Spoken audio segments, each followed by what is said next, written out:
நம்ம இப்போ மண் சட்டியில் காடை குழம்பு வைக்க போகிறோம். சட்டி நல்லா சூடாயிட்டு இனி எண்ணெய் கொஞ்சம் தேங்காய் எண்ணெய் தான் நான் விட்டுருக்கேன். இந்த எண்ணெய் சூடாகட்டும்.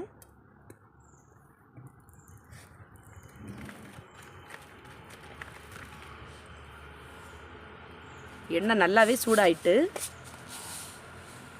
இப்போ கொஞ்சம் வருங்க கடுகு,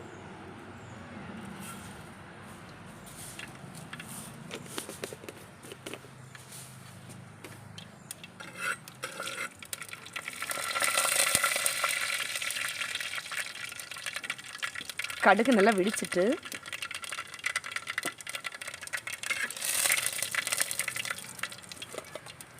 இனி நம்ம கட் பண்ணி வச்சுருந்த மிளகாய், தக்காளி, அப்புறம் இஞ்சி பூண்டு பேஸ்ட் இதை தான் நம்ம இது பண்ண போகிறோம்.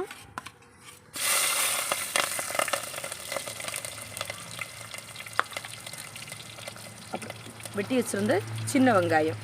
நம்ம இதை முதல்ல இந்த பச்சை மிளகாயை போட்டுட்டு இந்த சின்ன வெங்காயத்தை போட்டு கொஞ்சம் நல்லா வதக்கிக்கணும்.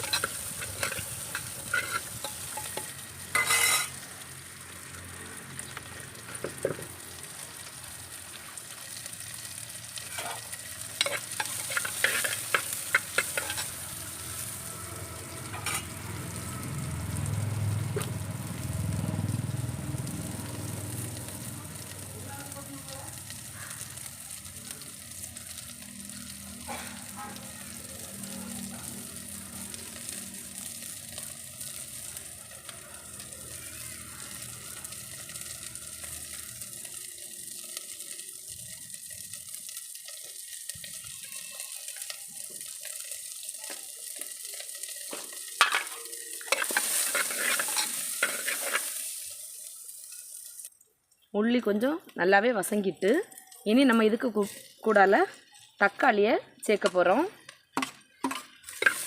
தக்காளியை சேர்த்து கொஞ்சம் வசக்கணும். உள்ளி தக்காளி சீக்கிரம் வசங்கி கிடைக்கணுன்னா நம்ம கொஞ்சம் போல் கல் உப்பு போட்டு வசக்கினா போதும்.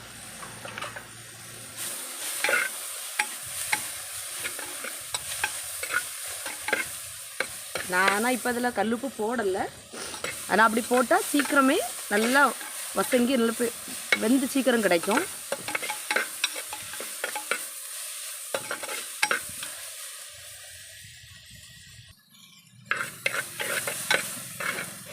உள்ளி தக்காளி நல்லா வசங்கிட்டு இப்போ நம்ம இதுக்கு கூட நம்ம அரைச்சி வச்சுருந்த இஞ்சி பூண்டு பேஸ்ட்டை போட்டு வசக்கிறோம்.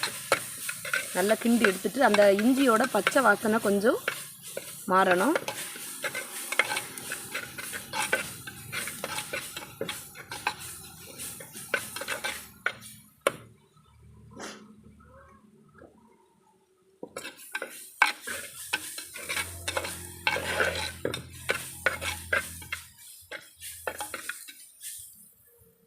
எல்லாம் வசங்கிட்டு நம்ம இதுக்கு கூட இனி நம்ம காடையை சேர்க்க போகிறோம்.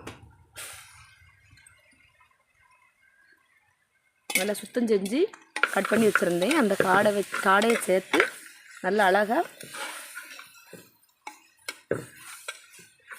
ஒரு பிரட்டணும். நல்லா அழகாக எல்லாம் தக்காளி, இஞ்சி பேஸ்ட்டு எல்லாம் சேர்கிற மாதிரி.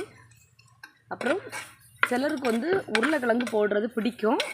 அப்படி தேவைப்பட்டால் உருளைக்கிழங்கு போடுங்க, இல்லைன்னா வேண்டாம். ஆனால் நான் இதில் உருளைக்கிழங்கு சேர்க்க போகிறேன். உங்களுக்கு விருப்பம் இல்லைன்னா நீங்கள் போட வேண்டாம்.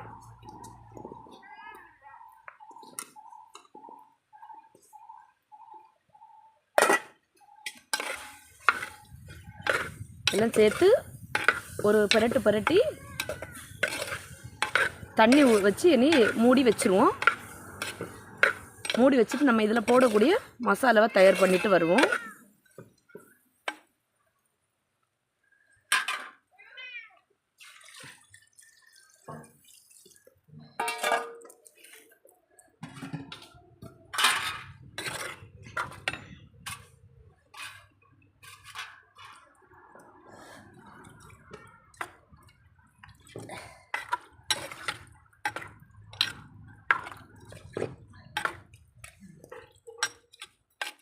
அப்படியே இருந்து வேகட்டும். நம்ம அதுக்குள்ளே மசாலாவை தயார் பண்ணிட்டு வந்துடுவோம். பாருங்க, காடை இப்போ நல்லா வெந்துட்டு இனி நம்ம இதில் மஞ்சள் தூள் சேர்க்க போகிறோம்.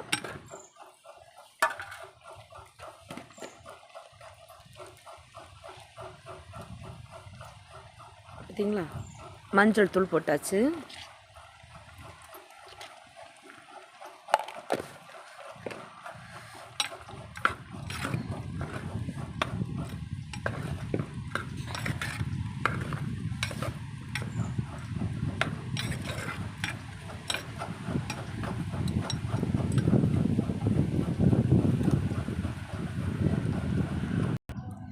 இனி நம்ம வீட்டில் தயார் பண்ணின மசாலா இது என்னன்னாக்கி வத்தலை வந்து நல்லா வறுத்து நல்லா பொடி பண்ணி மிக்ஸிலே அரைச்சது. அதுக்கு அதில் கொஞ்சம் கொத்தமல்லியும் வறுத்து நல்லா மிக்ஸியில் வச்சு அரைச்சி தண்ணி விட்டு இப்படி வச்சுருக்கேன் மசாலா. இது நம்ம வீட்டிலே தயார் பண்ணது. இதை நம்ம இனி சேர்க்க போகிறோம்.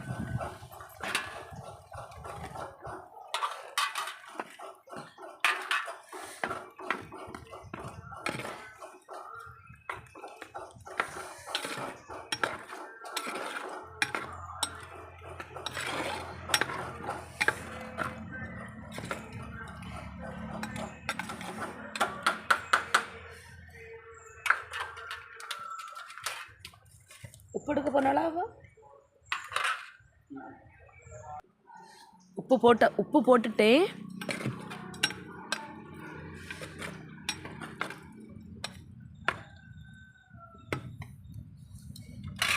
இப்போ கன்னியாகுமரி மாவட்டத்தில் மேக்சிமம் எல்லா சமையல்லையுமே தேங்காய்க்கு முக்கியத்துவம் கொடுப்பாங்க.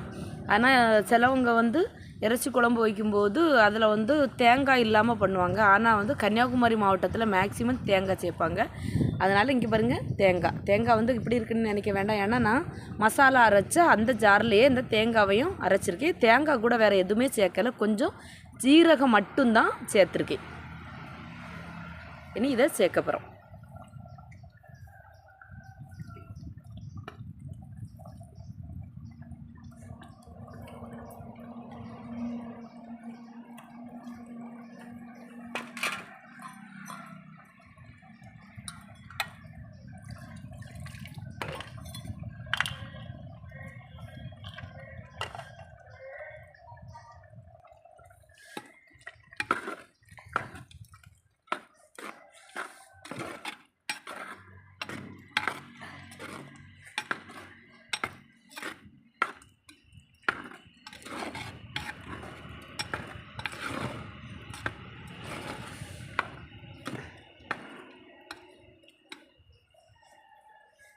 இனி கொஞ்சம் மூடி வைப்போம்.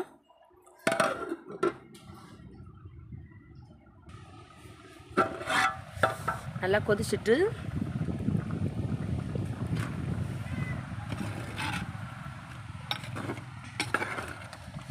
பார்த்தீங்களா எவ்வளோ அழகாக இருக்குன்னுட்டு தெரியுதா?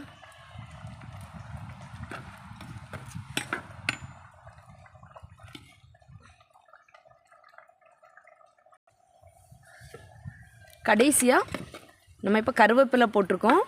இந்த கருவேப்பிலையில் வந்து கடைசியாக தான் கருவேப்பிலை போடணும். இங்கே பாருங்கள், இப்போ தான் போட்டேன். ஏன்னா அது வீடியோ ஆன் பண்ணி வச்சுருக்கேன்னுட்டு போட்டுட்டு சொல்லிட்டேன்.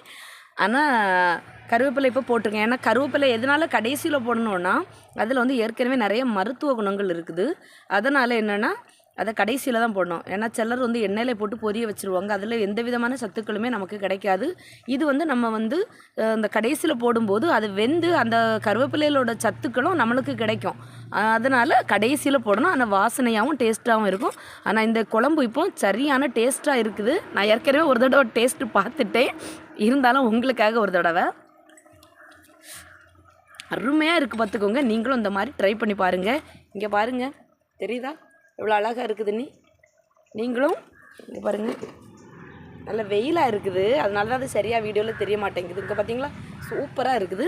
நீங்களும் இந்த மாதிரி ட்ரை பண்ணி பாருங்கள்.